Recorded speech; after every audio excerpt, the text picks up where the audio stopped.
The church is an embassy, an outpost of the kingdom of God. So an essential manifestation or an essential characteristic of the peace of Christ, the peace of God's kingdom, is unity among his people. Ephesians 2:14, we read, "For he, Christ himself, is our peace, who has made us both one, and has broken down in his flesh the dividing wall of hostility." This is this essential characteristic of the church, is peace, and peace that actually looks like something, that isn't just people talking about it. And the most important characteristic of peace amongst the people of God is unity. And this is why, if you look at the New Testament, there are repeated warnings about avoiding division and keeping the unity of the church, guarding it. It's such an important thing. John 13:15, "By this all people will know that you are my disciples, that you love one another." Tertullian, the ancient Christian writer, when he was writing about how the Romans looked at Christians, his comment was, "And they say, see how they love each other."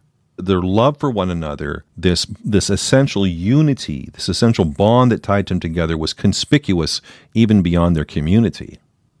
And in John 17, during the great high priestly prayer, when Christ prays for the unity of his people, he says that they may become perfectly one. And then this is why: so that the world may know that you sent me and loved them even as you loved me.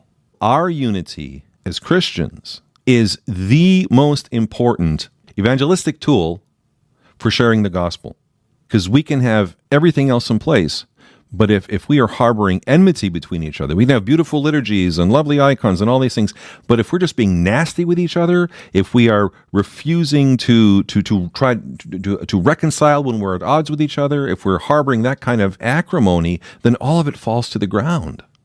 If we cannot nurture loving relationships, communion internally, then why on earth would anybody on the outside even be interested in our communities, in becoming part of the body? I mean, it just doesn't make any sense. So this characteristic of peace, this unity, is so essential to us.